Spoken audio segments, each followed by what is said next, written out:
मंच के निकट स्थापित बाबा हनुमंत लाल जी के चित्रमयी झांकी को सादर प्रणाम करते हुए देवलोकवासी स्वामी नारायण देव तीर्थ जी का पुण्य स्मरण करते हुए भक्ति भारती मां प्रेमा पांडुरंग जी का पावन स्मरण करते हुए और आप सबके भीतर बैठे हुए दिव्यात्मा को सादर प्रणाम करते हुए आइए आज के विषय में प्रवेश करते हैं। आप सब परिचित हैं, आज हम बाबा हनुमंत लाल जी के जीवन को देखते हुए अपने जीवन की 3 प्रमुख अवस्थाएं बचपन, जवानी और बुढ़ापा, इसमें प्रवेश करने का प्रयास करेंगे। जिनके जीवन में इन तीनों अवस्था में हनुमान जी हैं, उनको अपने जीवन पे गौरव होगा, ये अनुभूति करके हम यहाँ से उठने का प्रयास करें। ये मौलिकता का समय है। जो लोग अपनी आयु को उस समय की मौलिकता में जी लेते हैं, उनको अपनी आयु से कभी पछतावा नहीं होता। ये बात मैंने आपको इसलिए सुनाई कि अधिकांश मौकों पर हम अपनी आयु के दौर को मौलिकता से न जीते हुए एक दूसरे से उलझाते रहते हैं। और सचमुच किसी बच्चे से पूछो तो उसको लगेगा कि पहली फुर्सत में बचपन रवाना हो जाए। जवानी से पूछो तो वो कहेगा क्या दिन थे बचपन के, बड़ी झंझट हो गई, बड़े हो गए। बुढ़ापे से पूछो तो वो तो रोता ही रहेगा कि क्या समय आ गया। हम अपनी उम्र से पीछे और आगे कूदने के प्रयास में हैं। जवानी में बचपन अच्छा लग रहा है, बुढ़ापे में जवानी अच्छी लग रही है। एक बार जरा हनुमान जी की दृष्टि से देखें, उम्र में कैसे जिया जाए। हर उम्र अपने साथ कुछ लेके चल रही है। आइए इसी बात को ध्यान में रखते हुए हम विषय में प्रवेश कर रहे हैं। मुझे हनुमान जी के जीवन पे बहुत अधिक प्रकाश नहीं डालना है, आप सब भली भांति परिचित हैं। महावीर बिनवऊ हनुमाना, राम जासु जस आप बखाना, ये रामचरितमानस की वंदना क्रम की पंक्ति है। तुलसीदास जी ने हनुमान जी के लिए ये लिखा है कि मैं हनुमान जी की क्या वर्णन करूं, राम जासु जस आप बखाना। बड़ा गौरव दिया है कि जिनका यश श्री राम ने स्वयं गाया, वो हनुमान जी की बातचीत तुलसीदास जी हमसे कर रहे हैं। और एक शब्द आया है, जरा आप शब्द देखिए, राम जासु जस आप बखाना। क्या चरित्र रहे होंगे कि जिनका यशगान स्वयं श्री राम ने किया। शब्द पे ध्यान दीजिए, तुलसीदास जी एक भी शब्द व्यर्थ नहीं लिखते। लिखने को तो लिख सकते थे तुलसीदास जी के राम जासु बल आप बखाना, लिख सकते थे, बलवान है, बल और बुद्धि के देवता हैं। लेकिन तुलसीदास जी ने बल नहीं लिखा, लिखा यश गाया है। राम जासु जस आप बखाना, जिनका यश श्री राम स्वयं गाते हैं। और ध्यान दीजिए, भगवान श्री राम ने बताया मैं किसी के बल का गुणगान कभी नहीं कर सकता, पर जिस दिन आदमी अपने बल का रूपांतरण कर दे, उस दिन वो बल यश हो जाता है। और राम कहते हैं हनुमान की तरह यदि कोई अपने बल को यश में बदल दे तो फिर मैं राम जासु जस आप बखाना। हनुमान जी पहली सूचना दे रहे हैं, अपने बल को यश में रूपांतरित करने की कला आना चाहिए। आप किसी भी उम्र के साधक हो, पथिक हो। तो पहली बात, हनुमान जी ने अपने बल और बुद्धि को परिवर्तित किया, रूपांतरित किया और उसको यश में बदला है। और भगवान उन्हीं का यशगान करते हैं। और कैसे बदला है, ये सब लंबी लंबी कथाएं हम और आप सुनते रहे हैं। तो आइए आज हम प्रयास करें हनुमान जी के माध्यम से, हमारे पास जो भी है बल, बुद्धि, विवेक, ज्ञान, जो आज हमारे पास है, उसको परमात्मा के मार्ग पे ले जाके यश में बदलने का परिवर्तन कीजिए। यदि बेकार है, सब कुछ है, और यदि हम उसको यश में नहीं बदल सकते, और इस मामले में तुलसीदास जी ने हमारी बहुत मदद की है। गोस्वामी तुलसीदास जी के बारे में आप सब जानते हैं। उनको स्मरण करते हुए आज हनुमान जी के साथ हम प्रवेश करना चाहेंगे। बात तो छोटी सी है लेकिन है बहुत बड़ी। जो हनुमान जी आज हमारे पास है, जिस तरह के हनुमान जी को आज पूजा जा रहा है, ये हनुमान जी भारतवर्ष को और संसार को गोस्वामी तुलसीदास जी ने दिए हैं। इस संत को इसलिए हम नमन करते हैं। ये इस संत की देन है कि आज हनुमान जी के मंदिर श्री राम जी से अधिक हैं, घर घर में पूजे जाते हैं। गोस्वामी तुलसीदास जी ने, जो हनुमान जी के घोर भक्त थे, इस तरह से हनुमान जी को स्थापित कर दिया घर घर में, मन मन में, मंदिर मंदिर में। ये तुलसीदास जी ने किया। गोस्वामी तुलसीदास जी के उस भाव को हृदय में रखते हुए हम हनुमान जी के साथ अपने जीवन के 4 हिस्से में प्रवेश करेंगे। एक बचपन और जवानी के बीच में एक और उम्र है, किशोरावस्था। जवानी और बुढ़ापे के बीच में एक और अवस्था होती, प्रौढ़ावस्था, फिर बुढ़ापा और फिर उसके बाद जीवन का समापन। प्रमुख रूप से 3 अवस्थाओं से किसी को भी गुजरना है, कोई बच नहीं सकता इससे। कोई परमात्मा की कृपा हो जाए और बीच में कॉल आ जाए तो बात अलग है, वरना इतना तो पूरा सबको करना ही है और कोई बच नहीं पाएगा। वो उम्र का जो भी प्रभाव है वो अपनी जगह होके ही रहेगा। तो आइए थोड़ी देर बचपन में प्रवेश करें, हनुमान जी की जीवन की बचपन की घटनाएं, और अपने बचपन को जोड़ते हुए चलिएगा। हनुमान जी के जीवन की सारी घटनाओं से आप सब लोग भली भांति परिचित है। देखिए, बचपन की सारी महत्ता, बचपन का सारा सौंदर्य उसकी सरलता में है। बचपन अपनी सरलता के लिए जाना जाता है, जवानी अपनी सक्रियता के लिए जानी जाएगी और बुढ़ापा अपने समर्पण के लिए जाना चाहिए। जिस बचपन से सरलता खत्म हो जाए वो बचपन विकृत हो जाएगा। जिस जवानी में सक्रियता नहीं वो बोझ है, और यदि बुढ़ापे में समर्पण नहीं आया तो बहुत कष्टकारी है। बचपन के प्राण है सरलता, लेकिन ये बात समझना है कि कौन सी सरलता और चालाकी में क्या फर्क है। सरलता तो पशु में भी होती है, पशु तो मनुष्य से अधिक सरल होता है, पर पशु की सरलता उसका गौरव, उसकी उपलब्धि नहीं है, वो उसकी मजबूरी है, क्योंकि उसके पास बुद्धि है ही नहीं। लेकिन मनुष्य की सरलता के पास ये विकल्प है कि वो कब चालाकी में बदल जाए। तो हमें अपने बच्चों को पशु की तरह सरल नहीं, संत की सरल बनाना चाहिए। संत की सरलता में यह विकल्प है कि वो चालाक नहीं बनता है और सरल रहता है। आज हमको बच्चों को यह सिखाना है कि उनके जीवन की सरलता किसी संत के जीवन की सरलता की तरह होना चाहिए। इसलिए बचपन में छोटे बच्चों के जीवन में जो जो भी पात्र उतरे, उसमें आप प्रयास करिए कि उनके जीवन में संतों का परिचय जितनी जल्दी हो जाए, होश संभालते हुए हो जाए। इसीलिए मैं माताओं से हमेशा आग्रह करता हूं, यदि आपका बच्चा जब भी बोलना सीखने का प्रयास करे, आप उसे श्री हनुमान चालीसा जरूर याद कराइए। जिन बच्चों के जीवन के आरंभ में ही हनुमान जी जैसे संत से परिचय हो जाए, वो अपने जीवन में पात्रों का चयन श्रेष्ठ ही करेंगे। और नहीं तो इतने सारे आजकल पात्र हैं कि बच्चों को चुनने के लिए फिर कोई दिक्कत नहीं है। वो किसी वीडियो फिल्म से, किसी मैगजीन से, किसी फिल्म से या इधर उधर देख के अनेक ऐसे पात्र चुन लेते हैं जो उनके जीवन में बहुत उपयोगी नहीं। मैं ये नहीं कहता इस सबका परिचय न हो, लेकिन बचपन से ही जिन सत्पात्रों से परिचित हो जाएगा, आप समझिए उसके लिए हितकारी है। तो बच्चों की सरलता का सही अर्थ हम भी समझें और बच्चों को भी समझाएं। उनकी सरलता उनकी उपलब्धि होना चाहिए, उनकी मजबूरी नहीं होना चाहिए। और आजकल के बच्चों को तो सरलता की ओर ले जाना पड़ता है। आजकल तो पैदा होते ही प्रतिभावान हो जाते हैं लोग। जिस तरह का बचपन आजकल है, आप आसान है कि आजकल बच्चों को पालना बड़ा कठिन समय है। जो लोग बच्चे पाल रहे हैं वो जानते हैं कितना चुनौती का युग है। और बच्चे हैं आजकल तार्किक बुद्धि के।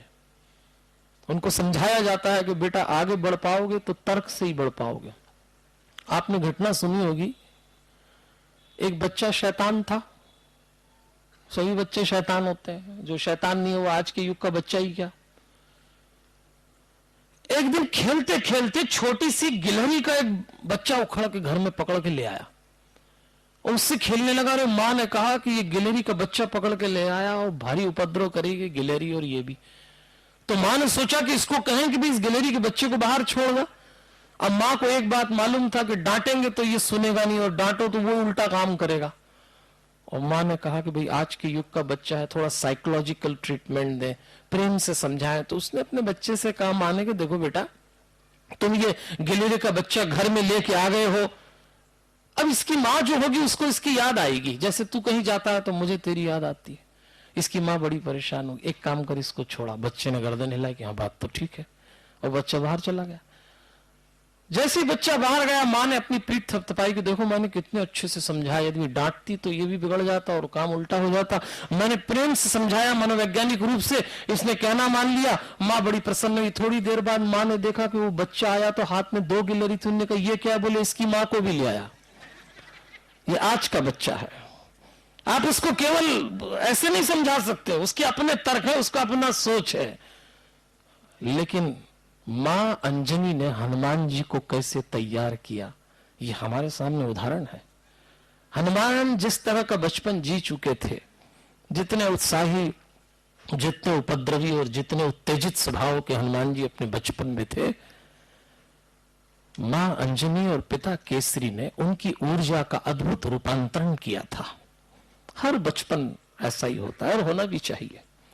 लेकिन माता पिता जानते थे कि इसकी ऊर्जा में से सरलता समाप्त न हो, इसकी ऊर्जा का हम ऐसा रूपांतरण कर दें, ऐसी दिशा इसको दे दें। इसलिए आज थोड़ा सा ये विचार करें कि हनुमान जी का जीवन जब आरंभ हुआ तो उनके जन्म के पीछे स्थितियां क्या बनी थी, किसी के जन्म के पीछे क्या घटा, ये जन्म के बाद तक परिणाम देता है। हनुमान जी के जन्म की अनेक कथाएं, लोक देवता हैं, ये 3 कथाएं प्रमुख। लेकिन एक बात तय है कि हनुमान जी के जन्म के पीछे माता और पिता का तप काम कर रहा था। मां अंजनी ने परमात्मा का तप करके हनुमान जैसी संतान प्राप्त की थी। पहला संदेश ये है कि माता पिता संतान की उत्पत्ति मात्र औपचारिकता न मान ले। जो माता पिता अपने संतान की पैदाइश के पूर्व तपरत स्थिति से गुजरेंगे, उनकी संतान हनुमान जैसी होगी ही सही। संतान यदि औपचारिकताएं, संतान यदि परिवार की परंपराओं मान के ही करेंगे, तो याद रखिएगा इसकी तैयारी थोड़ी पहले से करना पड़ती है। जो बच्चे अपने पूर्व में अपने माता पिता की तप की तैयारी से संसार में आएंगे, वो कुछ इस दुनिया को दे के जाएंगे, इसे ये बिल्कुल निश्चित है। इसलिए संतान उत्पत्ति और संतान लालन पालन में तप का बड़ा महत्व है। तो हनुमान जी के जन्म की कथा मैंने आपको सुनाई इसीलिए कि बच्चों का जन्म तप से गुजरे, खेल खेल में जीवन के साथ न गुजर जाए। फिर हनुमान जी जब पैदा हुए तो हनुमान जी को ऐसा कथा आती है कि हनुमान जी खेलने के लिए अयोध्या गए शंकर जी के साथ। शंकर जी को भगवान के दर्शन करना थे तो मदारी वन के पहुंच गए, और मदारी वन के पहुंच गए तो साथ में हनुमान जी भी पहुंच गए। और कुछ समय भगवान श्री राम की अयोध्या में भी हनुमान जी बचपन में रहे हैं। बंदर को देख के राम जी बहुत खुश हुए, उन्होंने पिताजी से कहा इसको रख लो, तो हनुमान जी तो चाहते ही थे। और कुछ समय वहां हनुमान रहे हैं, राम के आंगन में राम का खिलौना बन के खेले हैं। और किसी शायर ने, उर्दू के शायर ने एक बहुत अच्छी बात कही, मुझे बड़ी अच्छी लगती है। हनुमान जी के लिए उसने एक शेर कहा है, कितना सुंदर शेर है। एक बंदर बहुत सुंदर, जिसके अंदर रामचंद्र। सचमुच ये घटना वही घटी थी। हनुमान जी खेले हैं आंगन में राम जी के साथ। तो एक बात तो ये भी तय है कि बचपन में कौन संगी साथी है, ये भी बड़ा महत्वपूर्ण है। बच्चे किसके साथ उठते बैठते हैं, ये बड़ा फर्क पड़ता है। तो हनुमान जी का बचपन भगवान श्री राम के साथ बीता था। प्रयास करें, मैं ये नहीं कहता हूं कि बच्चों को बचपन से ही कर्मकांडी या तिलक पहना दें, पर इस बात का ध्यान रखा जाए कि उनकी सत्संगी कैसी हो। मां अंजनी और पिता केसरी इस बात से बड़े आश्वस्त थे कि हमारा एक छोटा सा बेटा जहां खेलता है, जहां भी करता है, उपद्रवी तो थे वो। हनुमान जी को जीवन में वरदान और शाप दोनों मिले, ये भी देख लीजिए आप। बचपन कैसा था हनुमान जी का, उपद्रवी थे। मां कहीं एक बार पालने में सुला के चली गई, इनको लगी भूख, ऐसी कथा है, लोक कथा। तो दूर देखा सूर्य, तो उनसे बड़ा सुंदर फल है, उड़े, पवन के पुत्र थे, एकदम उड़े और सूर्य को लपकने की तैयारी की। और उसी समय राहु का भी दिन था सूर्य को लपकने के लिए, क्योंकि अमावस्या का दिन था और राहु और केतु को ये वरदान था। तो राहु का उस दिन सूर्य को खाने का दिन था, तो राहु भी आया और हनुमान जी भी पहुंचे।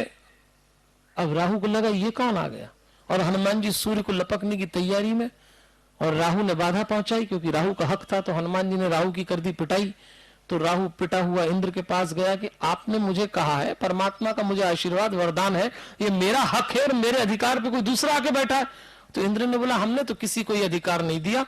तो इंद्र ऐरावत पे बैठ के पहुंचे तो देखा एक बालक वानर स्वरूप खेल रहा रथ पे। तो इंद्र बचाने गए तो हनुमान जी को क्रोध आया, तो वो हनुमान जी इंद्र पे भी प्रहार करने लगे। तब कहते हैं इंद्र ने अपना वज्र का प्रहार किया, हनुमान जी की ठोड़ी टूट गई, हनुमान जी मूर्छित हो गए। उनके पिता पवन देव को आवेश आया तो उन्होंने पवन चलाना बंद कर दिया। तब ब्रह्मा जी के पास देवता गए कि सब लोग परेशान हैं। तब सारे देवता ब्रह्मा जी आए, उन्होंने उस बालक के सिर पे हाथ फेरा और सबने अपना अपना आशीर्वाद दिया।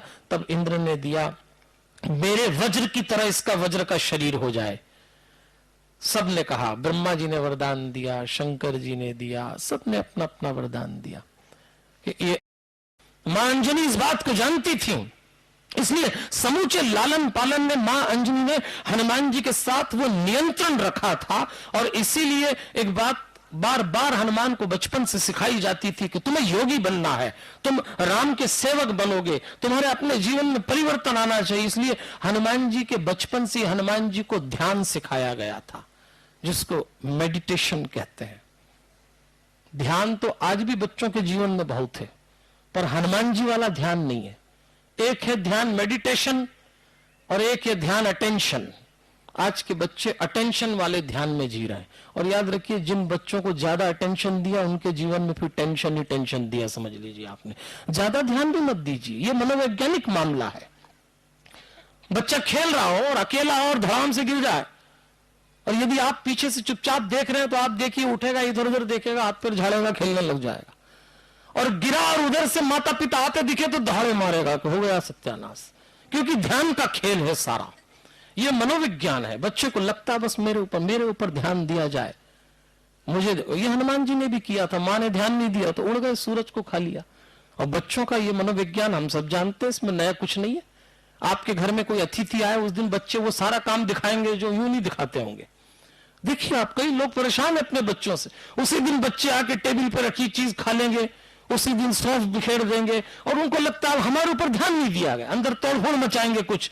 उसी दिन वो बच्चा मनोवैज्ञानिक रूप से जानता है आज अतिथि आए तो अपन अपना कोई काम करा ही लो, क्योंकि जाने के बाद तो वही होना है जो होना है।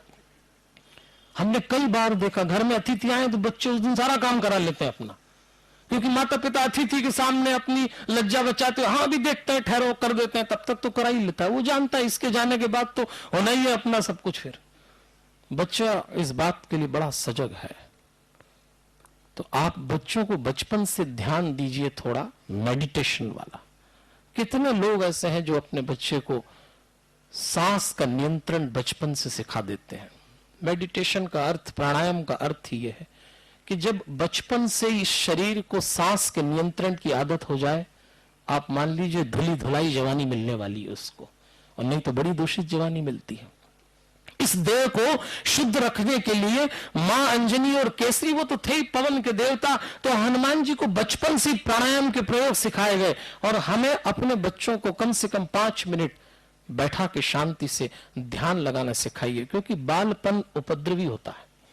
किसी बच्चे को शांत बैठाना बड़ा कठिन होता है, इसलिए प्रयास करिए। और हनुमान जी की कठिनता देखते माता पिता नियम से, मां अंजनी और केसरी उनको नियम से बैठाते, नियम से सिखाते कि तुझे अब ये करना ही है। और वो हनुमान जी ध्यान से परिचित हुए बचपन से। ये हमारा दायित्व है कि हम बच्चों को बालकाल से इससे जोड़ के रखें, और नहीं तो हमको आगे उसके परिणाम देखना मिलेगा। कोई बच्चा कैसे तैयार होके हनुमान बनता है, उसमें मां की क्या भूमिका होती है, आज हम उसके दर्शन कर रहे हैं। मां अंजनी इस मनोविज्ञान को जानती थी कि यदि उदासी मेरे बच्चे के जीवन पर हावी हो गई तो इसका जीवन खंडित हो जाएगा। बचपन अपनी मस्ती के लिए, प्रसन्नता के लिए, प्रफुल्लता के लिए जाना जाता है। उदासी का बचपन से क्या लेना देना। तो मां ने उससे कहा, हनुमान सबसे पहली बात, तेरा लक्ष्य तूने आज पूछा है तो सुन, तुझे श्री राम की सेवा करना है। दुनिया तुझे श्री राम का सेवक जाने, तू कुछ ऐसा काम करना कि तेरे जीवन में जब श्री राम आए तो श्री राम का काम तेरे बिना नहीं चले। इतनी ऊंचाई पे पहुंच जाना। हनुमान को मां ने लक्ष्य दिया है। जो मां बचपन में अपने बच्चों को राम का लक्ष्य दे दे, वो बच्चे हनुमान बनने की तैयारी पे निकल जाएंगे। ये तैयारी जो माता पिता इस मनोविज्ञान को जानते हैं कि किशोरा अवस्था में जब अचानक बच्चे में परिवर्तन आरंभ होता है, आपको अपना व्यवहार उनसे बदलना पड़ेगा। जिस तेवर में आप उनसे बात करते थे वो तेवर परिवर्तित करना पड़ते हैं किशोरा अवस्था में, क्योंकि इस अवस्था में आदमी के भीतर लावा फूटता है विचारों का, क्योंकि बाहर के मित्रों का कोई नियंत्रण आप नहीं कर सकते। इसलिए तत्काल किशोर बच्चे के मित्र बन जाना चाहिए माता पिता को। अंजनी अपने बेटे की सहेली बन गई, इसके साथ समय देती, उठते बैठती। जो माता पिता ये जानते हैं कि किशोर अवस्था के बच्चे को मित्र बना लेना चाहिए, तो जीवन दांव पे लग जाए, क्योंकि बाहर के मित्रों का कोई नियंत्रण आप नहीं कर सकते। इसलिए तत्काल किशोर बच्चे के मित्र बन जाना चाहिए माता पिता को। अंजनी अपने बेटे की सहेली बन गई, इसके साथ समय देती, उठते बैठती। जो माता पिता ये जानते हैं कि किशोर अवस्था के बच्चे को मित्र बना लेना चाहिए, अब उस पे वो आक्रमण नहीं, वो आदेश और वो अनुशासन नहीं लादा जा सकता जो बचपन का था। आज हनुमान ने कहा कि मुझे मेरे लक्ष्य की ओर जाना है, तो फिर धीरे धीरे तैयार किया कि तुझे राम की ओर बढ़ना है तो एक काम कर, फिर तुझे ऊपर उठ के सुग्रीव की ओर जाना पड़ेगा। माँ अंजनी ने और पिता केसरी ने विचार किया कि इसको अब हम अपने साथ न रखें, इसके विकास में बाधा होगी। अब इसको भेजें, थोड़ा बाहर निकालें, थोड़ा इस खुला आसमान दिखाएं। और जो माता पिता ये जानते हैं वो अपने बच्चों को तत्काल फिर धीरे से अपने से दूर करके कहीं और अध्ययन करने के लिए तो विचार किया कि इसको सब पढ़ा लिखा दिया, लेकिन अब इसका जो एक्सपोजर होना है, जो इसको व्यवहारिक और राजनीति का ज्ञान देना है, थे तो वो भी राजा के बेटे, कुछ नहीं था, अपना युवराज बना लेते केसरी, लेकिन उन्होंने सोचा नहीं, इसको कुछ बाहर निकालना पड़ेगा। तब उन्होंने सुग्रीव के यहां हनुमान जी को, बहुत छोटी उम्र में सुग्रीव के सचिव बन गए हनुमान जी। सुग्रीव वानरराज थे, बाली और सुग्रीव संयुक्त राज चलाया करते थे, तो अपने बेटे को उनके पास भेजा के जाओ अब तुम सुग्रीव के सचिव बन के, देखिए खुद राजा के बेटे, लेकिन काम सीखना था। तो माता पिता ने सोचा कि इसको सचिव बनाएं, क्योंकि बाली और सुग्रीव उस समय के बड़े प्रतापी और बड़े प्रतिष्ठित राजा थे। तो उन्होंने कहा अब तुझे हम भेज रहे हैं, अब तू जा और वहां कुछ सीख के आ। बस यहीं से माता पिता की भूमिका भी बदल जाती। मां अंजनी और पिता केसरी ने अपने अहंकार, अपनी अधूरी महत्वाकांक्षाओं को पूर्ति करने का खिलौना नहीं बनाया अपने बच्चों को। बहुत सारे माता पिता आज अपने बच्चे में वो देखते हैं जो उनसे न हो पाया और थोपने लगते हैं। ये कभी ना करिए, उसको वो होने दीजिए जो वो होना चाहता है, जिसके लिए वो आया है। पर कई माता पिता जिनका अहंकार रह गया है, जिनकी मजबूर, वो सोचते हैं बस ये बन जाए, हमारी फोटोकॉपी हो जाए, तो वो ओरिजिनल से भी खराब हो गई पता लगा। इसलिए प्रयास करिए। मां अंजनी ने सोचा इसको रवाना करो, बाली और सुग्रीव का सचिव बनेगा, ये कुछ सीखेगा, वहां इसके जीवन में कुछ आने वाला है। और हनुमान जी वहां भेज दिए गए। इसलिए कई बार जीवन के निर्णय ऐसे लेना पड़ते हैं। एक बहुत अच्छी कथा है, आपने सुनी हो कभी। एक पिता के दो बेटे थे, एक बड़ा समझदार था, छोटा थोड़ा चंचल था, बहुत संपत्ति थी। छोटे बेटे ने बड़े होते होते काफी ऐसा आचरण कर लिया कि पिता को लगा दोनों को अलग कर दें तो दोनों में संपत्ति बांट दी। तो छोटे बेटे ने सारी संपत्ति ली और गांव से शहर चला गया। गांव में क्या करेंगे, चंचल चित्त का था, सारी संपत्ति ठिकाने लगा दी और एक दिन बिल्कुल कंगाल हो गया। जो बड़ा था, समझदार था, गांव में रहा, उसने संपत्ति की देखभाल की और अपनी संपत्ति को दुगना कर लिया। एक दिन पिता को जब पता लगा कि बेटा कंगाल हो गया छोटा, तो उन्होंने उसको पत्र भेजा, उसको सूचना दी कि तू गांव में वापस आ जा, अपने पास बहुत संपत्ति है, अपन आराम से खाएंगे पिएंगे, चिंता मत कर, आजा तू।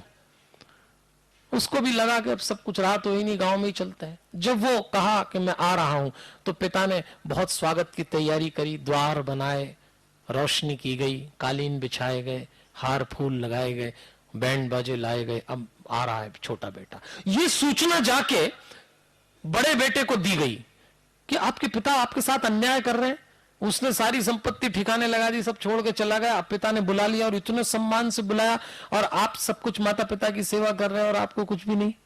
वो भी नाराज हुआ, उसने अपने पिता से आके कहा कि ये आप क्या कर रहे हैं।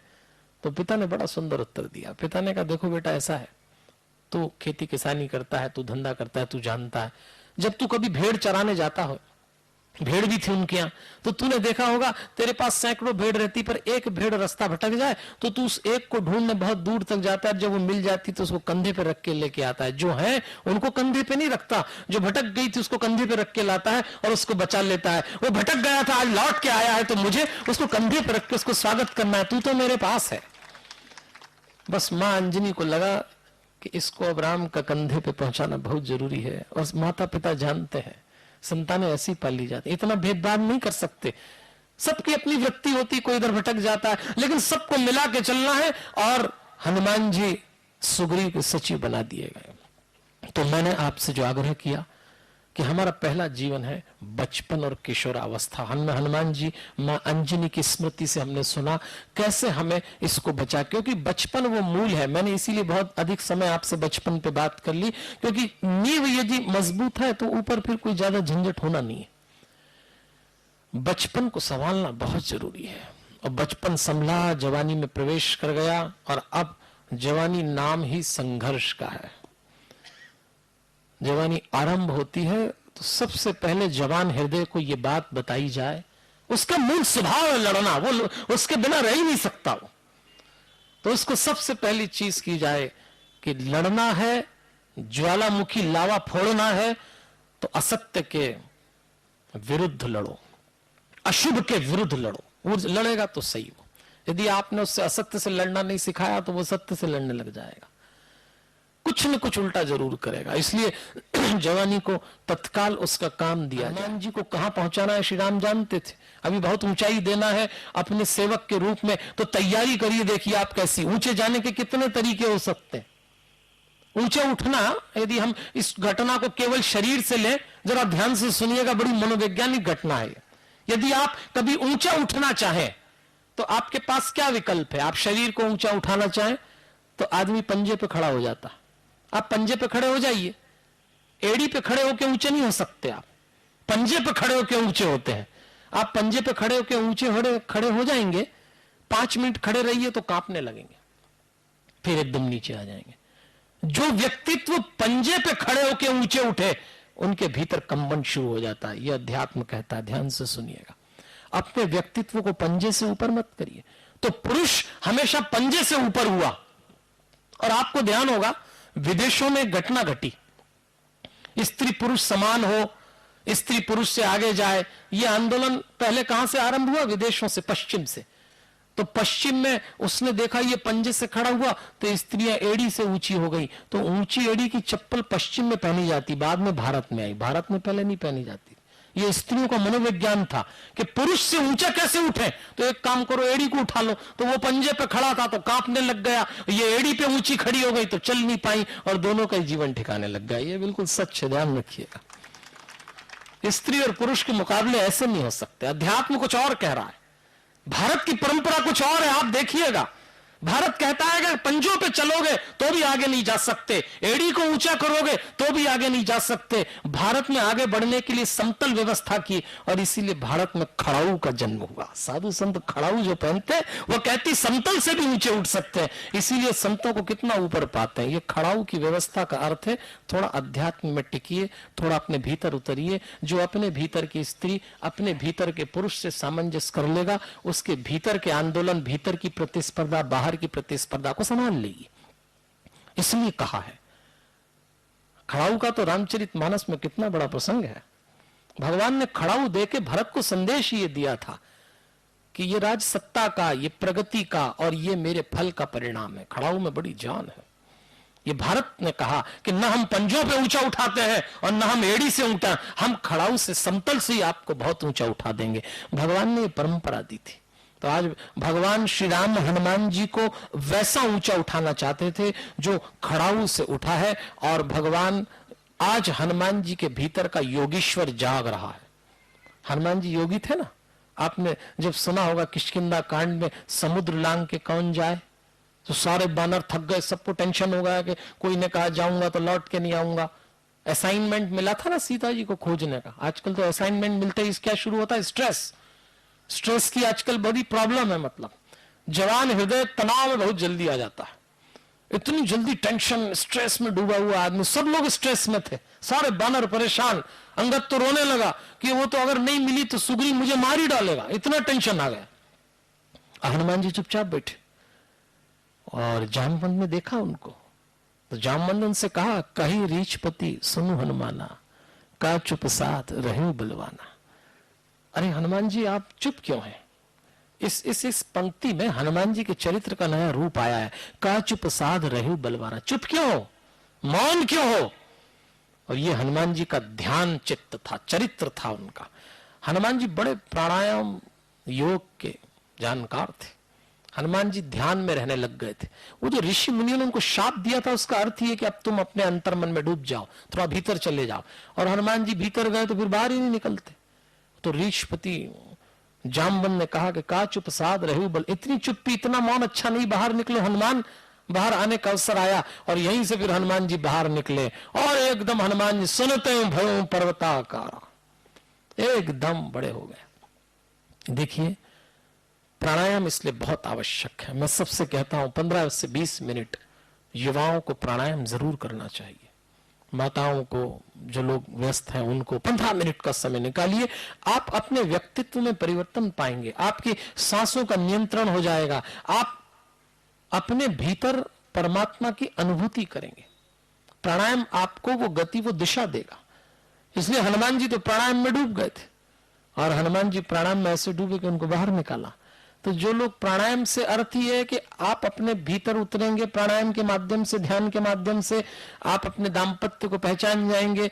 हमारे दाम्पत्य में प्राणायाम एक बड़ी घटना होना चाहिए, नहीं तो अब किस तरह का दाम्पत्य चलता है ये तो मुझे बहुत अधिक विस्तार से बताने की जरूरत तो नहीं है। लेकिन पति पत्नी में खटपट हो गई थी, खटपट हो गई तो बातचीत बंद हो गई।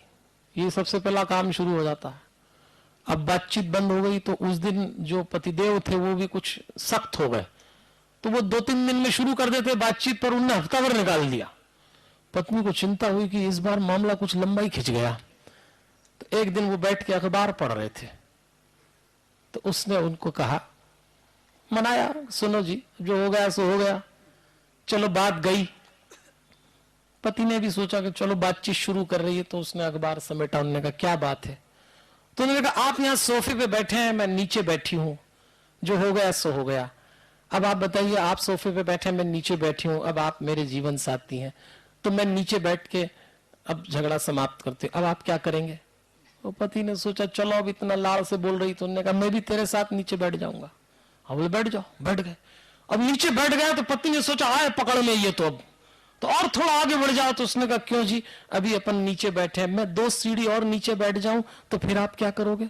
अब पति ने सोचा पीछे पड़ी गई है तो खुश करी दे। उन्होंने कहा मैं भी 2 सीढ़ी नीचे बैठ जाऊंगा। और ये बहुत प्रसन्न हुई कि ये तो नीचे आ गए अपने साथ पकड़ में। उन्होंने कहा क्यों जी, एक बात बताओ, यदि मैं फर्श से उतर के नीचे जमीन पे बैठ जाऊंगी तो क्या करोगे? हाँ बोले तो मैं भी तेरे साथ जमीन पे नीचे बैठ जाऊंगा। बड़ी प्रसन्न हुई कि पूरी पकड़ में आ गए, ठीक रहा। उसने कहा क्यों जी, एक बात बताओ, यदि मैं गड्ढा खोद के गड्ढे में उतर जाऊं तो क्या करोगे? तो पति ने बोला तो मिट्टी डाल दूंगा, बस इससे ज्यादा नहीं होगा। इतना सा धैर्य रहता है पति पत्नी के बीच दाम्पत्य में, ज्यादा लंबा नहीं चलता। सोम मंगल ठीक चला, बुध गुरु गड़बड़ हो गया, फिर हो गया कुछ ना कुछ गांधा हो जाता है जरा जरा सी बात पे। आदमी को समझ ही नहीं आता कि हुआ क्यों, परेशान हो जाते हैं लोग। इसलिए हो जाते हैं कि आदमी ने अपने भीतर की औरत और औरत ने अपने भीतर के आदमी को नहीं जाना। अर्धनारीश्वर का स्वरूप परमात्मा ने दिया ही है। हर पुरुष के भीतर स्त्री है, हर स्त्री के भीतर पुरुष है। पहले आप उसको जानिए। हनुमान जी को सीता जी के पास इसीलिए भेजा जा रहा था, स्त्रीण चित्त से अनुभूति हुए बिना आप कंप्लीट नहीं हो सकते। आप परफेक्ट हैं, आप बहुत परफेक्ट व्यवसायी हैं, डॉक्टर हैं, प्रोफेसर हैं, बहुत अच्छे बिजनेसमैन हैं, पर आप परफेक्ट फैमिली मेंबर नहीं हो पाते। ऐसा क्यों होता है? जिनकी मुट्ठी में दुनिया होती है उनके पैर के नीचे से घर निकल जाता है, आदमी पता नहीं लगता, क्योंकि कंप्लीट नहीं है आदमी। भगवान श्री राम हनुमान जी को सीता जी के पास भेज इसीलिए रहे हैं कि आप वहां जाएंगे। और ये घटना आप जानते हैं, हनुमान जी सीता जी के पास पहुंचते हैं, सीता जी को प्रणाम करते हैं, सीता जी को संदेश देते हैं। हमारे पास समय कम है, हम संक्षेप में चर्चा महत्वपूर्ण है।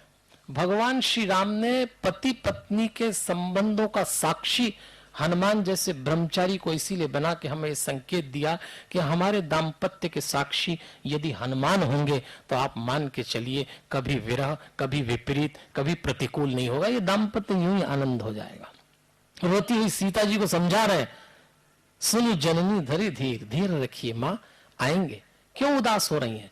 और हनुमान जी ने फिर उस इतने विपरीत वातावरण में हनुमान जी ने एक काम ये किया, माँ सीता जी को प्रणाम करने के बाद कहा मुझे लगी भूख है, तो उन्होंने कहा जाओ अशोक वाटिका में फल खा लो।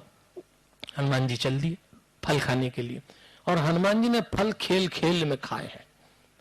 हनुमान जी बड़े आनंद में हंसते खेलते खाए, और हनुमान जी ने एक बात सीता जी को भी सिखाई और हमें भी सिखाई। सुन जननी धरी धीर का अर्थ ही है कि माँ ये दिन भी चले जाएंगे, ये सब विरह, ये उदासी चली जाएगी, किसके जीवन में नहीं आती। सीता और राम के दाम्पत्य में उदासी विरह आ जाए तो हमारे जीवन में हो जाए तो कोई नई और चिंता की बात नहीं है, होता रहता है। लेकिन हनुमान जी ये सिखा रहे हैं, एक काम करिए, धीर रखिए। और धैर्य रखने का सबसे सही तरीका क्या है? जरा मुस्कुराइए। अरे आप तो भूल ही गए, बहुत देर हो गई है तो जरा मुस्कुराइए, सुबह मुस्कुराइए, शाम मुस्कुराइए, उदास क्षणों से स्वयं को बचाइए। ये दुख और ये दर्द इन्हें बोझ न बनाइए, जब भी मौका मिले जरा मुस्कुराइए, जरा मुस्कुराइए, जरा मुस्कुराइए, फिर आगे चलता है। आप सब तो बिल्कुल ऐसे बैठ के देखिए, आप सीता जी का, हनुमान जी ने मुस्कुराते हुए सबसे पहला काम किया, उजाड़ देता हूं इस अशोक वाटिका को, और खेल खेल में अशोक वाटिका उजाड़ दें। देखिए यहां हम अपनी युवा अवस्था, जवानी का समापन कर रहे हैं। हनुमान जी से हमने ये सीखा कि आदमी को अपनी जवानी में किस तरह से अपने सक्रियता का क्या अर्थ है, ये हमने विचार किया। अब हनुमान जी प्रौढ़ता से होकर बुढ़ापे की ओर चल रहे हैं। सज्जनों और देवियों, जवानी और बुढ़ापे के बीच में एक प्रौढ़ता की एक उम्र आती है। ये वो उम्र है जब आदमी की जवानी जा रही होती है और बुढ़ापा दस्तक दे रहा होता है। क्योंकि बुढ़ापा तो वो है, और जवानी जो जा के न आए वो जवानी, और जो आ के न जाए वो बुढ़ापा होता है। वो आएगा, सबको आएगा, कोई बच नहीं सकेगा इससे।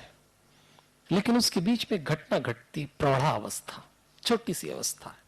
इस अवस्था में आदमी अपने माता पिता को भी देख लेता है और अपनी संतान को भी देख लेता है, और वो मध्यकाल का युग होता है। और ये तय है कि माता पिता बने बिना माता पिता क्या होते हैं, ये आदमी को समझ में नहीं आता। ये तो तभी समझ में आता है जब वो खुद माता पिता बनता है। ये तो अफसोस होता है, संतान को जन्म दे के माता पिता बन जाते हैं, पर संतान बनने के बाद संतान संतान नहीं बन पाती। ये मामला कुछ उल्टा ही हो जाता है। आज हनुमान जी ने मां सीता को प्रणाम करके कहा कि अब मुझे फल खाना है। तो सीता जी कह रहे हैं, रघुपति चरण हृदय धरी तात मधुर फल खाओ। बात ध्यान दीजिएगा। सीता जी कह रही हैं, अब तुम आगे के जीवन में प्रवेश कर रहे हो तो अशोक वाटिका में जाओगे, लंका में जाना है, तात मधुर फल खाओ, खाओ संसार के मधुर फल खाओ, लेकिन रघुपति चरण हृदय धरी, भगवान को हृदय में रख के जो अपनी प्रौढ़ावस्था और उससे आगे बुढ़ापे में प्रवेश करेंगे वो सुखी रहेंगे। देखिए, केवल भगवान के अलावा और कोई सहारा नहीं। ये उम्र ऐसी है कि इसमें परमात्मा को पकड़ के प्रवेश करना, आप खाली खाली चले गए तो बहुत कष्ट आना है आगे। इसलिए अब जब इस जीवन में प्रवेश कर रहे हैं तो मां सीता बार बार समझा रही हैं कि आप भगवान को हृदय में रख लेना और फिर प्रवेश करना। क्योंकि प्रौढ़ता में हमें दाम्पत्य के अर्थ समझ में आए, क्योंकि हमारे बच्चे भी हो जाते हैं, सामने बूढ़े माता पिता भी खड़े हैं। अब आपको पहली बार समझ में आता है कि क्या होता है माता पिता होना। क्यों बचपन में बच्चों को श्रद्धा चित्त से भरिए। देखिए, माता पिता बच्चों को प्रेम करें, इसमें नया कुछ भी नहीं है। दुनिया में सभी करते हैं, पशु भी करते हैं। और माता पिता बच्चों को देखते हैं तो उनका प्रेम स्वाभाविक फट पड़ता है, बिल्कुल ऐसे जैसे पानी ऊपर से नीचे गिरता ही गिरता है, छोड़ दो तो। उसमें कुछ भी नया नहीं है। नया तो जब घटता है जब बच्चे माता पिता को प्रेम करें। ये ऐसा है पानी नीचे से ऊपर चढ़ाने जैसा। पानी को ऊपर से नीचे आने में कुछ ताकत नहीं लगती, और पानी को नीचे से ऊपर चढ़ाने में मोटर लगाना पड़ती, ताकत लगाना पड़ती। बच्चे जब माता पिता को प्रेम करें, ये उस फोर्स का काम है जो पानी नीचे से ऊपर फेंका जाता है। और इसीलिए लबालब होना चाहिए हृदय श्रद्धा से, तब कोई बच्चे माता पिता को प्रेम कर पाएंगे। इसीलिए तो रोते हैं लोग कि क्या हो गया इस पीढ़ी को। माता पिता नाम की संस्था का समापन करने पे तुल गए लोग। ढूंढे नहीं मिलती है संस्था। क्यों ऐसा हो जाता है? जरा सा बच्चा बड़ा होता है, विवाह करो और दाम्पत्य बिखर जाता है, क्योंकि इसमें ताकत लगती है नीचे से। उस ताकत को बचाने के लिए आज इस दाम्पत्य को समझाया है मां सीता ने, नैतिकता तू कितना ही बड़ा विश्व विजेता हो, बुढ़ापा आ गया है। आज हमें यही समझाया जा रहा है। लंका में प्रवेश का अर्थ, लंका के रावण का अर्थ, हमारे भीतर की इंद्रियां रावण की तरह है और ये देह लंका की तरह, इसको जलना ही है, मान के चलिए। ये धू धू करके जलेगी। जिन लोगों को जवानी में अपनी इंद्रियों पे इतना गर्व और इतना आवेश होता था, उनका जब बुढ़ापा आरंभ होता है तो आप देखिए कैसा होता है। इसी देह से हमने दुनिया देखी, बड़े बड़े दृश्य निहार लिए, और यही देह नाक का, हाथ का नाखून नहीं देख पाता। एक समय आता है आदमी का ऐसा, क्या स्वाद था जीवन में, और आदमी इतना उदास हो जाता है। और ये सबको आना है, इससे कोई भी नहीं बचा। तो हनुमान जी अब लंका में प्रवेश कर रहे हैं। रावण से हनुमान जी की जो बातचीत हो रही है, बार बार हनुमान जी रावण को ये समझा रहे हैं कि रावण, भगवान श्री राम से जुड़ जाओ। बार बार बुढ़ापे में हमको समझाया जाता है, अब आयु पूरी होने आ रही है, अब परमात्मा से जुड़ जाओ। मैंने आपसे पहले भी कहा, बचपन की जान सरलता है, जवानी का सारी पहचान उसकी सक्रियता है, और बुढ़ापे में समर्पण के अलावा और कोई सहारा नहीं है। जिस वृद्धा अवस्था में आपके भीतर परमात्मा के प्रति समर्पण जाग जाए, जिस समय आपको ऐसा लगे कि नहीं, अब ये जीवन बहुत बहुत लोगों के साथ रह लिए, सारी उम्र हो गई हमने इंसानों के साथ बिता दी। ये तो आदमी सिर्फ एक ऐसा होता है जो अकेला रहना पसंद नहीं करता, और बुढ़ापे में सबसे पहली मार अकेलेपन की पड़ती है। बुढ़ापे में अकेलापन बड़ा सताता है।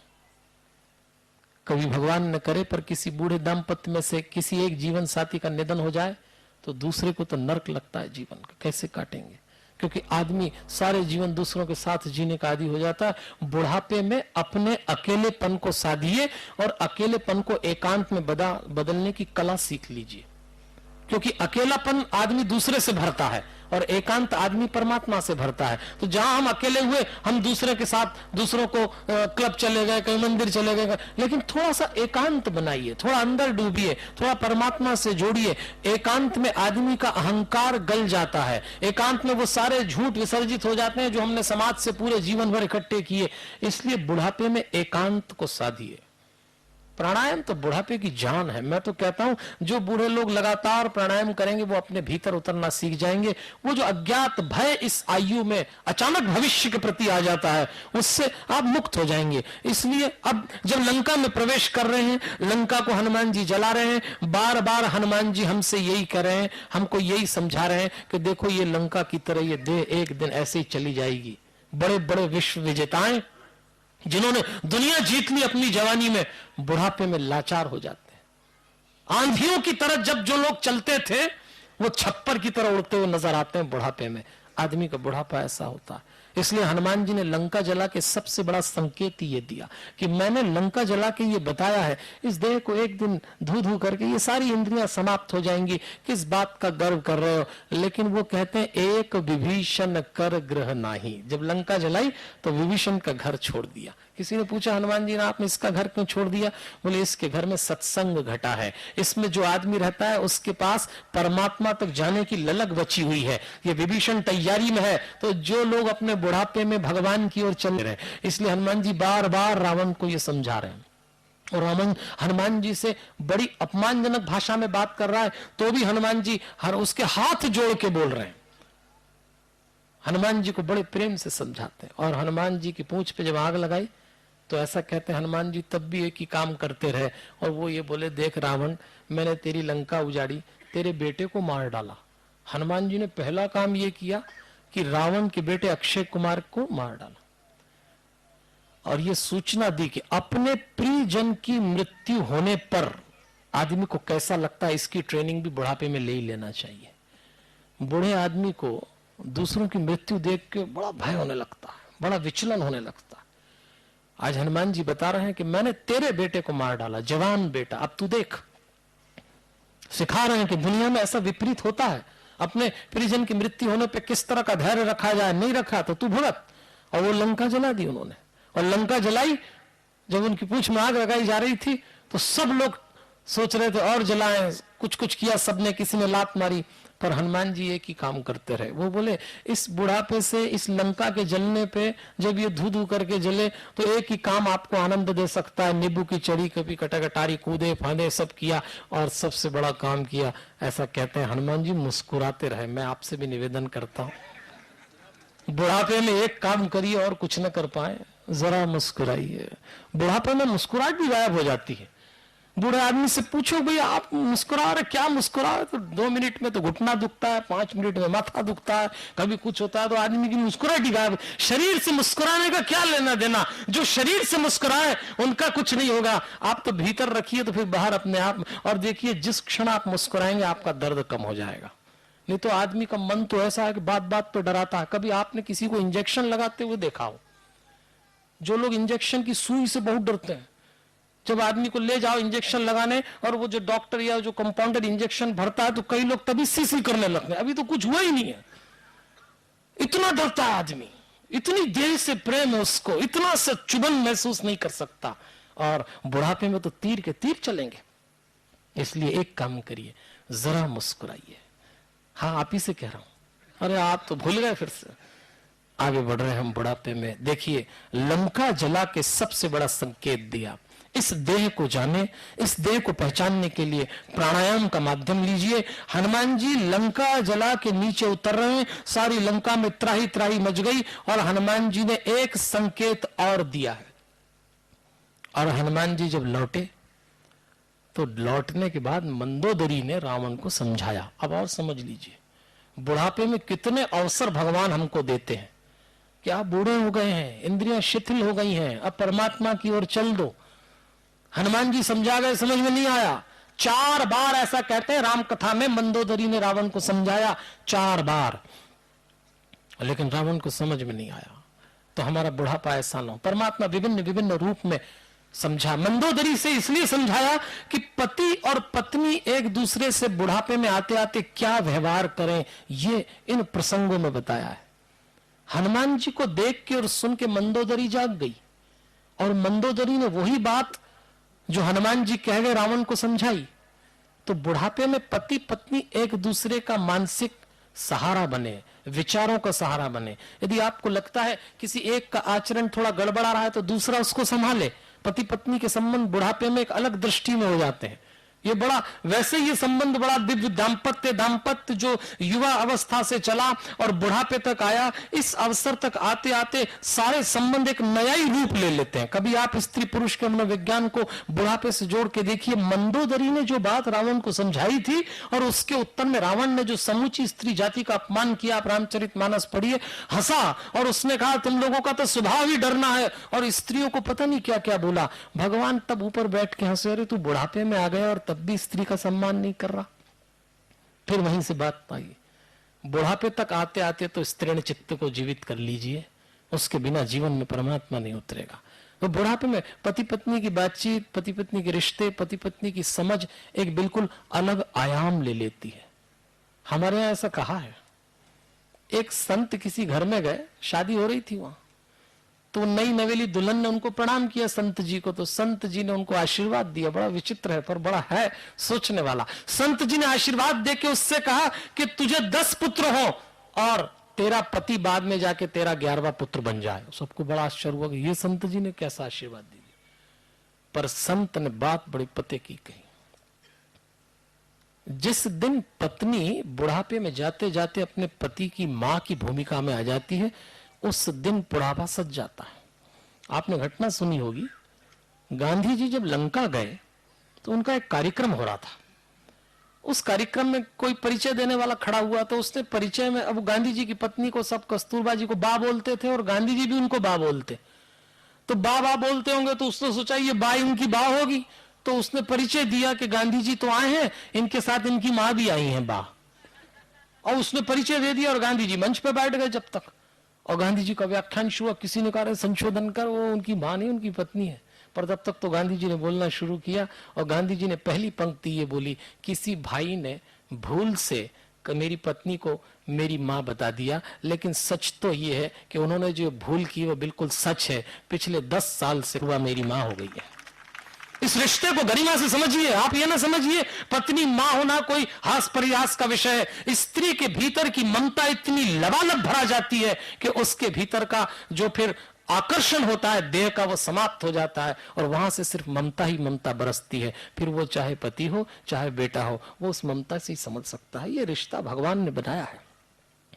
आज लंका जला के जब मंदोदरी समझा रही है रावण को, इसका अर्थ ही है। बड़ा मनोवैज्ञानिक दृश्य। कभी रामचरितमानस में मंदोदरी और रावण की वार्ता को सुनना। भगवान बार बार ये कह रहे हैं, मैंने इस स्त्री को ये अवसर दिया है, मैंने स्त्री को वरदान दिया है कि वो अपनी ममता का उपयोग करे। पुरुष और स्त्री में भेद ही है। पुरुष के भीतर जो ऊर्जा है उसको वो आक्रमण में नष्ट करता है और स्त्री के भीतर जो ऊर्जा है वो उसको ममता में बहा देती है। ये व्यवस्था है। आप लोग जो चिकित्सा विज्ञान के ज्ञाता हो उनको मालूम होगा, और भगवान ने घोषणा की है कि मैंने आंख के भीतर आंसू की ग्रंथि जो है वो स्त्री और पुरुष को समान दी है। कोई ये ना मान ले कि स्त्री में आंसू की ग्रंथि कोई दूसरी होती होगी और पुरुष में कोई दूसरी। एक जैसी ग्रंथि होती है, लेकिन अवसर आने पे माताओं की आंसू की ग्रंथि अपना परिणाम अधिक देती है और पुरुषों की नहीं देती। ऐसा क्यों होता है? इसीलिए कि वो चित्त मूल रूप से स्त्रीण चित्त ममता से भरा है, तो वो अपनी सारी ममता को अश्रु के माध्यम से बहाती है। और पुरुष अपने भीतर के जो उसकी ऊर्जा उसको अहंकार में डुबो के, कई बार पुरुषों को रोना अच्छा नहीं लगता। कई लोग तो आता है तो भी नहीं रोते। ये बहुत अच्छी बात है, लेकिन ये बहुत अच्छी बात नहीं भी है। अगर रोना आए तो जरूर रोइएगा, क्योंकि आंसू आपके भीतर की संवेदनाओं का बड़ा श्रेष्ठ विसर्जन है। ये परमात्मा का भेद है। इसलिए बुढ़ापे तक आते आते हम अपने भीतर होते हैं स्त्रीण और एक दूसरे के चित्त को समझ लें अच्छी तरह से। इसलिए पुरुष अपने भीतर की स्त्री, स्त्री पुरुष को जाने, तब आप आते आते। तो हनुमान जी जो मंदोदरी को अपने विचार छोड़ के आए, उसके पीछे का अर्थ ही ये था। और नहीं तो फिर 25-30 साल बाद दाम्पत्य बिताने के बाद भी आदमी के मन में शिकायत बनी की बनी रहती। कई बूढ़े लोगों को हम एक दूसरे से शिकायत करते पाते हैं। भगवान कहता है पहला काम करिए, बुढ़ापे में भूल जाइए। अब जीवन के दृश्य अलग हो जाना चाहिए। एक पति पत्नी 25 साल भी अपनी 25वीं वो बहुत अच्छे से मनाते हैं ना आजकल। तो 25वीं विवाह की वर्षगांठ पे भारी आंदोलन और आयोजन होते हैं। 25 साल हो गए, 50 साल हो गए। तो एक बार 50 साल 25 साल का कोई आयोजन हो रहा था पति पत्नी का। सुबह सुबह बैठे दोनों बातचीत कर रहे थे, तो पत्नी ने बोला सुनो जी, आज मेरी अपन लोगों की 25वीं विवाह की सालगिरह है, आनंद आ गया। आज मेरी ऐसी इच्छा है कि मैं वहां जाऊं जहां कभी नहीं गई 25 साल में, ऐसा कुछ करो। तो पति सुन रहा था, उसने अखबार घड़ी किया और बोला एक काम कर, किचन में चली जा, तू 25 साल से वहीं नहीं गई है। यह सच है दाम्पत्य। आप मान के चलिए कि अब जो दाम्पत्य आ रहा है उसमें चौकिया नाम की व्यवस्था धीरे धीरे खत्म हो जाएगी। मैं आपको एक सत्य घटना बताता हूं। पिछले दिनों मैं बेंगलोर एक दंपत्ति के घर गया, तो वो बड़े प्यार से मुझे ले गए। आप चलिए चलिए, मैं चला गया। मैंने वहां जाके एक दृश्य देखा। मैंने उनसे कहा आप मेरी वजह छुट्टी मत लेना। बोले नहीं हम तो छुट्टी ले लेंगे। उन्होंने कहा छुट्टी क्या लेना, अपना चले जाना आ जाना। हमको भी ऐसा लगा कोई छुट्टी, पर मुझे बाद में पता लगा मुझसे भूल हो गई। अब मैं घर गया तो वो तो दोनों उठे सुबह और 7 बजे चले गए। उन्होंने कहा पंडित जी आपने कहा छुट्टी नहीं लेना, तो हम तो 7 बजे जाते हैं काम पे दोनों। और मैंने कहा ठीक है भैया, अब आप रहो यहाँ। हमने कहा ये भी ठीक है। फिर उसने बाकी भी सब समझा दिया कि इसमें ये रखा हुआ है, इसको इसमें गर्म कर लेना। हमने कहा इनको काम पे अपन नहीं भेजा है तो रहो आराम से, छुट्टी दिला दी होती तो ये झंझट नहीं थी। रात को वो 9 बजे लौटे दोनों। अब 9 बजे मैंने सोचा कि भी 9 बजे क्या ये खाना बनाएगी ये बेचारी। तो आते ही उसने कहा कि कोई आया था क्या। मैंने कहा कोई आया तो नहीं। बोले नहीं वो एक टिफिन देने वाला आता है। अरे मैंने कहा टिफिन देने, हाँ। बोले हमारे अब रात को आ तो मैं तो बना नहीं सकती, तो हमने रात को टिफिन वाला रखा है, हम लोग खा लेते हैं और सुबह निकल जाते हैं, तो दिन में ऑफिस में खाते हैं। तो मैंने कहा आपके यहाँ का चौका। बोले ये तो खुलता ही नहीं। आप बताइए, जो भारतीय जीवन केवल चौके के लिए चला था उसमें चौके ही बंद हो गए। और मैं हमेशा कहता हूं रसोई घर में, रसोई घर की परंपराएं टूटने का अर्थ है पूरी संस्कृति पे प्रहार हो जाना। रसोई केवल रसोई नहीं है कि आप किचन में जाके पेट भर लें, वहां से जो निकल के आता था और जो हमारे यहां रक्त और मज्जा बन के बसता था शरीर में, वो स्थान ही समाप्त हो गया और सब कुछ बेडरूम में जाके केंद्रित हो गया। ये बड़ा अफसोस है। रसोई बचाइए, बहुत जरूरी है। मुझे बड़ा दुख हुआ कि आपके रसोई नहीं बनती, बोली बना ही नहीं सकती मैं, क्योंकि दोनों उतने ही पढ़े लिखे, दोनों का जीवन है। कोई मार्ग निकालना पड़ेगा, कोई मध्य मार्ग निकालना पड़ेगा। दाम्पत्य को बचाना हमारे पास है। आइए हम अपने समापन की ओर चल रहे हैं। मंदोदरी रावण को समझाती, समझ में नहीं आता और अंत में युद्ध घटा था। और युद्ध में जो हनुमान जी की भूमिका, ये जीवन का समापन युद्ध से होता है। बुढ़ापा युद्ध का दूसरा नाम है। एक एक करके निपटते जाते हैं। हाँ? एक एक योद्धा आएगा युद्ध में और समाप्त होता जाएगा। कौन सबसे पहले? अक्षय कुमार मरा, फिर उसके बाद तो जब युद्ध आरंभ हुआ तो फिर एक एक को मारना शुरू हुआ। तो फिर कुंभकर्ण गया, फिर मेघनाद गया, फिर रावण आया, फिर लक्ष्मण मूर्छित हुए। युद्ध में क्या क्या नहीं होता देखिए आप। लेकिन हनुमान जिसके जीवन में है वो युद्ध में जीत जाएगा। राम जी के युद्ध में 18 दिन चला था। ये भी महाभारत का युद्ध भी 18 दिन चला, राम रावण का युद्ध भी 18 दिन चला। और 18 दिन में जो बड़े बड़े मरे, एक एक करके हमारी इंद्रियां ऐसे ही समाप्त होती हैं। जैसे ही बुढ़ापे का युद्ध शुरू हुआ, किसी दिन आंख जाएगी, किसी दिन कान जाएंगे, किसी दिन जीभ आ जाएगी, किसी दिन घुटना चल। आजकल तो बुढ़ापा घुटने से आता है, पहले बाल से आता था। कहां कहां से आया, एक एक इंद्री गई। जिनकी दम पे आप विश्व विजेता बन गए थे, वो एक एक योद्धा आपका साथ छोड़ता है। चलो ठीक है, सामने वाले मर गए सो मर गए, पर युद्ध में लक्ष्मण भी मूर्छित हो गए। तब जाके चिंता होती है कि इस पक्ष से भी मूर्छित हो जाता है आदमी। आदमी का अध्यात्म, आदमी का सद जीवन भी प्रभावित हो जाता है बुढ़ापे में। और लक्ष्मण मूर्छित हो गए, और वो भी मेघनाथ काम के बाण से। और लक्ष्मण वैराग्य है, मेघनाथ काम है। और भगवान बता रहे हैं कभी कभी वैराग्य भी काम के बाण से मूर्छित हो जाता है। आदमी का वैराग्य भी मूर्छित हो जाता है। लेकिन जब लक्ष्मण को मूर्छा लगी तो मेघनाथ ने सोचा उठाओ और अपने पिताजी को भेंट करो चल के कि मैं आपके शत्रु का भाई लेके आया हूं। तो मूर्छित लक्ष्मण को सारे राक्षस और मेघनाथ उठाने लगे, तो लक्ष्मण उठे ही नहीं उनसे। जिसने पृथ्वी का बोझ उठा रखा वो इनसे क्या उठे, दुष्टों से। लेकिन प्रयास किया और वो नहीं उठे।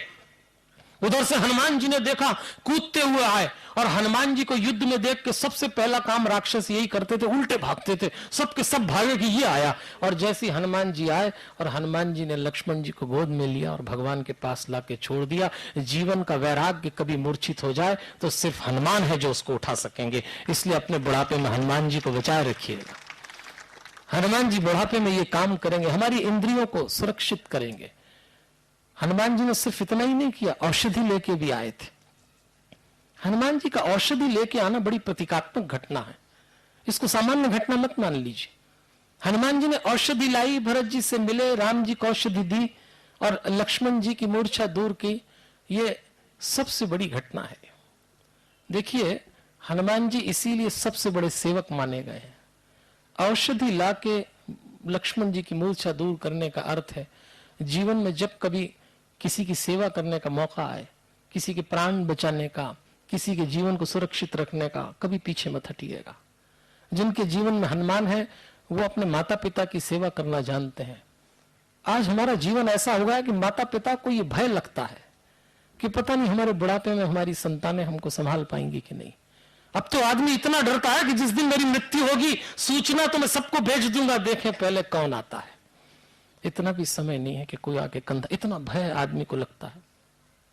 इसलिए मैं तो आग्रह करता हूं लोगों से, यदि आपका मूल चित्त श्रद्धा से भरा है, यदि आप सच्चे हनुमान के भक्त हैं, तो प्रयास करिएगा, पानी नीचे से ऊपर फेंकिएगा। कभी कोई किसी बुजुर्ग को चलते हुए देखें, लड़खड़ाते हुए देखें, दौड़ के उसका हाथ पकड़ लीजिए, उसको सहारा दीजिए। जिस दिन आप किसी बुढ़ापे को सहारा देते हैं, किसी वृद्ध शरीर को आप थोड़ा सा सहारा दे के आगे बढ़ाते हैं, उस दिन आप समझ लीजिए परमात्मा आपकी ओर मुड़ के चलता है कि मुझे आज ये पसंद आया है। प्रयास करिएगा कि कभी जिन लोगों के जीवन में कभी ये घटना घटे कि अपने बूढ़े माँ बाप को कभी आपको हाथ से रोटी खिलाने का अवसर मिल जाए, तत्काल ये काम कर दीजिएगा। कभी बुढ़ापा है, आदमी के हाथ पैर नहीं चलते, अवसर आइए तो आगे बढ़ के संभालिए। अपने हाथ से जो लोग अपने बूढ़े माँ बाप को भोजन करा दें, परमात्मा का उस दिन पेट भर जाता है, तृप्ति हो जाती है। ये करके देखिएगा, ये प्रयोग करिए जीवन में। कभी आप पाएंगे आपकी भक्ति सद गई। कभी ऐसा अवसर आए कि अपने बूढ़े माँ बाप का मलमूत्र धोना पड़े, उनके बिस्तर पे पड़े हुए, चूक मत करिए। दुनिया की सारी पूजा केवल इस एक कर्म में समाई हुई है। जिन्होंने रात रात भर आपको गोदी में उठाया होगा, जिन्होंने आपके मलमूत्र को धोते समय कभी एक नाक भौं नहीं सिकोड़ी होगी, कभी आपके जीवन में ऐसा अवसर आए, तत्काल काम करिए। किसी बूढ़े की साफ सफाई करते समय, उसकी शौच की स्थिति को सुधारने के लिए, उसके मलमूत्र को साफ करने का कभी अवसर आ जाए, अपने माँ बाप को अपने बच्चों की तरह उठा लीजिएगा। आप देखिएगा उस दिन परमात्मा आपके जीवन में सौभाग्य भर देगा। ये परमात्मा का प्रिय कर्म है। हनुमान जी सेवा को समझा रहे हैं। हनुमान जी औषधि नहीं लाए थे, हनुमान जी ने हमको समझाया कि जीवन में ये अवसर आए, आगे बढ़ जाना, देह से ऊपर उठ के कुछ और पे टिक जाना।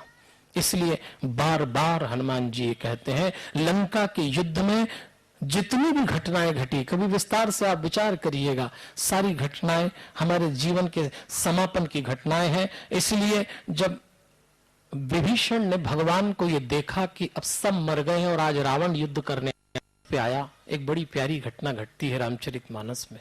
विभीषण भगवान के पास आके बोलते हैं, आप भी एक रथ ले लीजिए इसके सामने, आप कैसे लड़ेंगे, ये रथ पे आप पैदल हैं। भगवान श्री राम विभीषण से एक शब्द कहते हैं, सुनो सखा कह कृपा निधाना, जेहि जय होई सो पहुंचाइए, धर्म रथ पे बैठ जाइए। धर्म रथ के रामचरितमानस में भगवान ने 13 लक्षण बताए हैं और भगवान रावण का समापन करता है। इसलिए आज हनुमान जी पग पग पे भगवान के साथ थे। हनुमान जी के साथ भगवान बार बार ये समझा रहे हैं। और रामचरितमानस के युद्ध में अंतिम घटना जब घटती है, हनुमान जी और रावण भी उलझ जाते हैं। रावण हनुमान जी को काफी परेशान करता है। पहले तो प्रशंसा भी करता है रावण हनुमान जी की, पर जब एक बार हनुमान जी थक गए और हनुमान जी को लगा बुद्धि बल निशिचर परई न पारियो, तब मारु सुत प्रभु संभारियो। जब उनको लगा तब मारु सुत प्रभु संभारियो, तुलसीदास जी लिख रहे हैं, हनुमान जी को लगा कि अब ये मेरे बल से बाहर जा रहा है, अब मैं क्या करूं।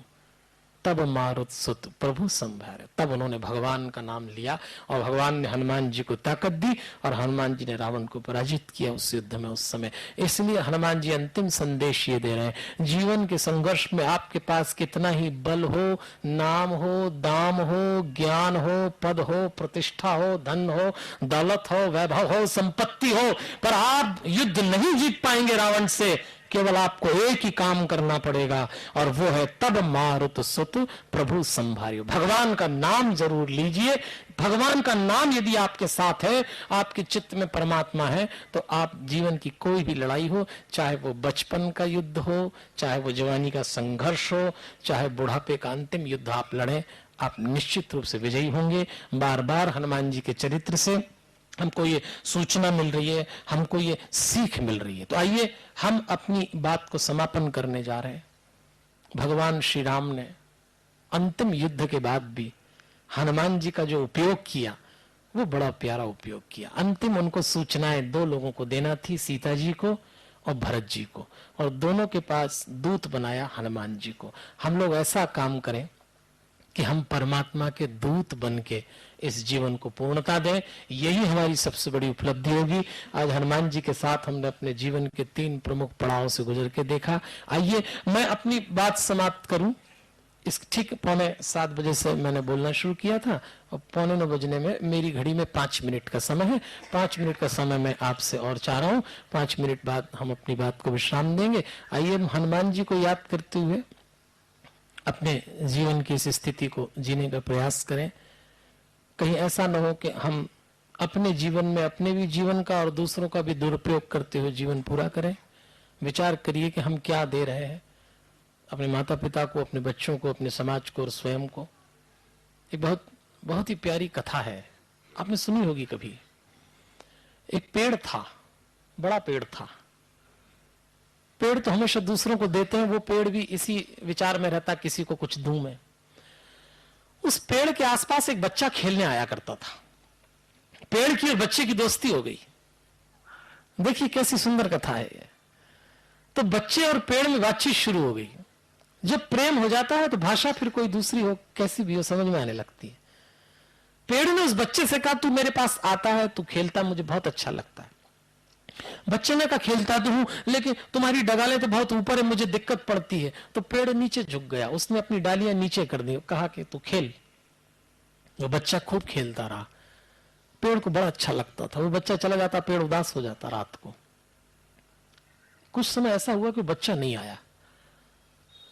बहुत समय तक जब बच्चा नहीं आया तो पेड़ बड़ा उदास हो गया। किसी ने उससे पूछा कि तू बहुत उदास दिखता है। हाँ बोले, वो आता था, पता नहीं कहां चला गया, क्यों नहीं आया, मैं बहुत उदास हूं, मुझे उसकी बहुत याद आती। एक दिन वो बच्चा आया, बड़ा हो गया था। उसने पेड़ से कहा पहचाने? पेड़ बोले मैं तुम्हें पहचान गया, तुम इतने वर्षों बाद आए। हाँ बोले, अब मैं बड़ा हो गया, अब क्या करूंगा, तेरे साथ खेल ले, अब मेरा जीवन दूसरा।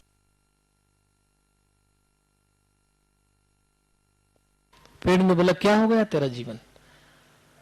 तब वो कहता है कि अब मुझे कुछ कमाना धमाना है, और कमाने के चक्कर में आदमी सबसे पहले अपनी सरलता खोता है। वो बचपन गया काम से, जैसी कमाने के चक्कर शुरू हुआ तो उसने कहा कि अब मुझे कमाना है। पेड़ ने बोला तो भी मेरे साथ था, मैं नीचे झुक जाता हूं, मेरे फल तू ले जा, बेच दे, तेरा कुछ चल जाएगा। उसने उसके फल काटे, ले गया, बेच दिया, जवानी में भी काम आ गया। कुछ समय बाद फिर नहीं आया वो। पेड़ फिर उदास हो गया कि वो बच्चा था, उसको कमाना था, मैंने दिया, फिर नहीं आया। फिर किसी ने पूछा कि इतने उदास क्यों, मुझे उसकी याद आती है।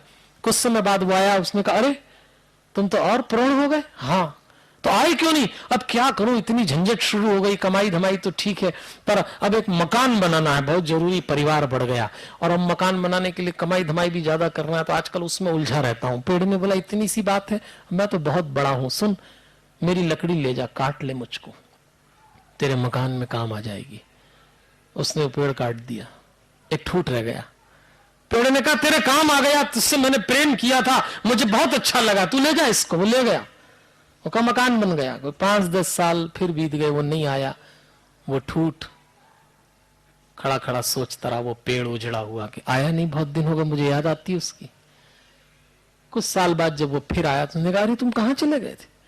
बोले मकान तो बन गया, जीवन अच्छा चल रहा है, लेकिन अब बच्चे हो गए, परिवार का दायित्व आ गया, अपनी बेटी के रिश्ते के लिए बहुत परेशान हूं, मुझे दूर गांव जाना है, नदी बीच में आती है, कैसे पार करूं, बड़ा परेशान हूं, अब इसी झंझट में रहता हूं। पेड़ ने कहा इतना ठूट बचा है, एक काम कर, इसको ले जाके नाव बना ले, तेरे काम आऊंगा तो अच्छा ले जा। और काट दिया पेड़, नाव बना के वो चला गया। फिर नहीं आया बहुत दिनों तक। फिर पेड़ परेशान रहा, थोड़ी कोपले होगी, थोड़ा बड़ा हुआ, उसको याद करता है। एक दिन वो फिर आया, उसने पूछा क्यों भाई क्या हुआ? अरे बूढ़ा हो गया हूं, बहुत परेशान हूं। अब क्या चिंता है, तुम्हारे तो बहुत बेटी बेटी थे, तुमने सब मकान बनाए। अरे अब तो इसी चिंता में हूं कि चिता की लकड़ी भी लाएंगे कि नहीं मेरी औलाद है, मैं यूं ही परेशान हूं। बोले ये बचा हुआ फिर ले जा, तेरी चिता में काम आ जाएंगे। और उसने बचा हुआ पेड़ काटा और ले गए। सज्जनों और देवियों, हर बच्चा माता पिता बनेगा, हर माता पिता कभी बच्चा था। सभी माता पिता अपने बच्चे को कहते हैं तेरे बचपन में हम डाली की तरह झुक जाते हैं, तेरी जवानी में तू हमारे फल बेच के खा ले, तेरी उम्र में तू हमें काट के मकान बना ले, तुझे दूर तक जाना हो तो अपना जिस्म देते हैं, नाव बना ले। और तो और माता पिता बोलते हैं तेरी चिता की लकड़ी तक बन जाएंगे, पर संबंध मत छोड़ना। और आदमी संबंध छोड़ देता है, ये कभी ना करिए। आपकी जो भी उम्र रही हो, उस उम्र में न्याय करिए जीवन के संबंधों का, संवेदनाओं का। और हनुमान जी यही कहते हैं, हनुमान के भक्त होने का अर्थ है आपके भीतर श्रद्धा हो, श्रद्धा से भरा हुआ चित्त जीवन में आनंद देता है। यही सूत्र हनुमान जी देते हैं। मैं आपसे यही निवेदन करना चाहता हूं, हनुमान जी के साथ रहिए, जीवन पूरा कर रहे हैं, इसलिए एक बार हम समापन करें, जरा मुस्कुराइए। देखिए जिंदगी तो जीना ही है, आना चाहिए। मैं परमात्मा से प्रार्थना करता हूं, परमपिता भगवान से, हमारे दिलीप गोयल जी, अशोक गोयल जी, सुनील अग्रवाल जी, सुनील जयपुरिया और जितने लोग हैं, जया जी बैठे हुए हैं, रमेश अग्रवाल जी बैठे हैं, मैं सबसे परिचित तो नहीं हूं, पर मैं आप सबको नमन करता हूं। बड़ा सुंदर आयोजन आप लोगों ने किया। ये बड़ी हिम्मत का काम है कि कोई ऐसे आयोजनों में व्याख्यान भी रख ले। मैं जानता हूं कि आचार का समय, विचार का समय नियत होता है, पर इस समय आपने इतना गंभीरता, इतने स्नेह से विचारों को लिया। हनुमान जी आपके जीवन में है, याद रखिएगा। जो अपने गृह प्रवेश के पहले हनुमान को याद करें, उनका ग्रह कभी भी लंका में जलते हुए जलेगा नहीं। हनुमान जी ने विभीषण को यही सूचना दी। मैं परमात्मा से प्रार्थना करता हूँ समूचे गोयल परिवार और जितने आप सब लोग यहाँ बैठे हैं, आपके जीवन में आनंद हो, शुभ हो। परमात्मा आपको जो भी आपके मनोवांछित हो उसकी पूर्ति हो। जीवन कितना छोटा है, हम फिर मिलेंगे कभी न कभी। बहुत जल्दी मैं आप सब मिला, फिर मिलते रहेंगे। भगवान से प्रार्थना है एक बार आप सब यहाँ से जाएं, उसके पहले छोटी सी राम धुन करेंगे और उसके बाद जो भी आपको सूचना हो आप सब उस सूचना का पालन करिए।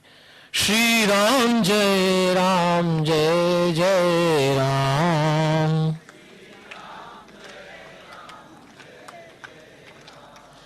श्री राम जय राम जय जय राम। राजा राम राम राम सीता राम राम राम।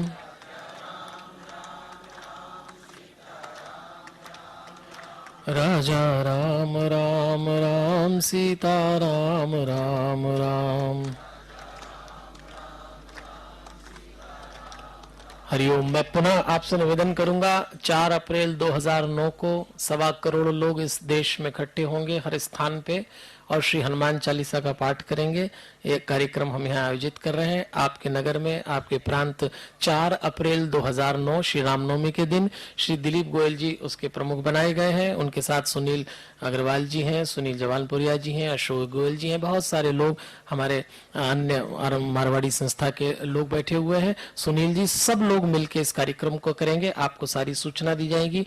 आपका स्वागत है और आप सचमुच हनुमान चालीसा के 1.25 करोड़ पाठ को करके अपने जीवन में आनंद मनाएंगे। आइए हम जब यहाँ से उठें, एक बार यहाँ से उठते हुए, जाते हुए और आने वाले जीवन में भी जरा मुस्कुराइए, जरा मुस्कुराइए। हरिओम।